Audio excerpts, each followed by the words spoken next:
Okay, tanong ni G.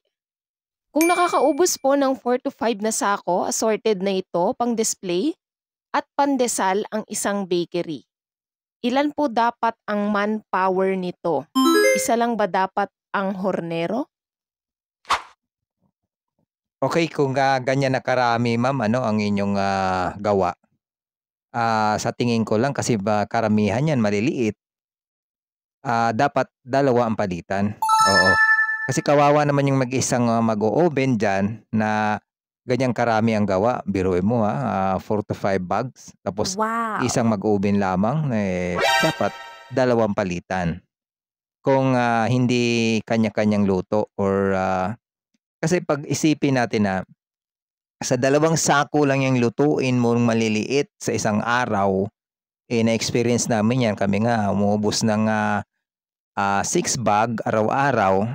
Dalawang nag-o-oven, puro lang talaga yun na buns ang gawa namin at Yes! may isa pang di palaman na klase.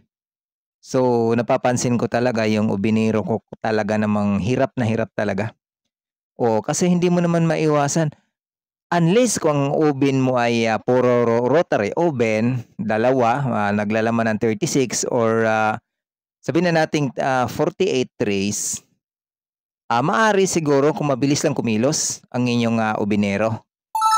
Pero kailangan diyan talaga dalawang beaker, dalawang helper, magpalitan mag-o-oven at dalawang beaker. Yung isang helper, tumutulong yan dapat sa baker pagfigura kaya yung isa man sa halimbawa taga-putol or taga-timpla, tutulong talaga yung isa diyan sa mesa. So papalit naman yung isa, halimbawa, depende po niyan sa palitan po ninyo or 6 hours ang palitan or 8 hours.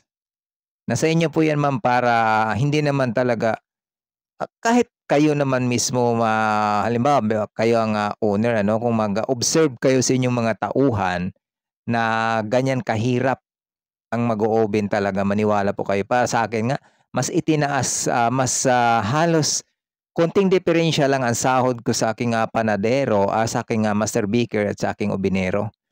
Kasi Yes! ako man din na ilang taon din akong nag-o-oven, talaga po namang napakainit siyempre 'di ba at marami pang ang daming gawa.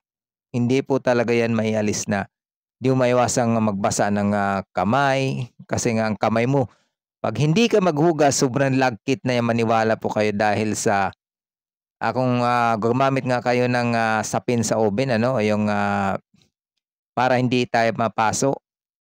Puti pa yan sa umpisa mong pagluto, pagka kalagitnaan ng inyong pagluluto sigurado yun mangitim na yan, totoo talaga yan. Dahil sa mga mantika din na nasasagap sa ating kamay or kung diyan sa ating sapin, dapat po talaga, may palitan. Para sa akin lang, may palitan talaga. Kasi hindi lang naman kayo gawa ng 2 sako hanggang 3, 4 hanggang 5 na po 'yan ang inyong sinasangguni sa atin, okey? Sana po ma'am nakatulong sa inyo at mabigyan po ninyo ng appreciation man lang ang inyong mga obenero, oo, para hindi tulubos na mababad diyan sa init sa oven talaga. Palitan, maganda, okey? Maraming salamat po. Follow for more.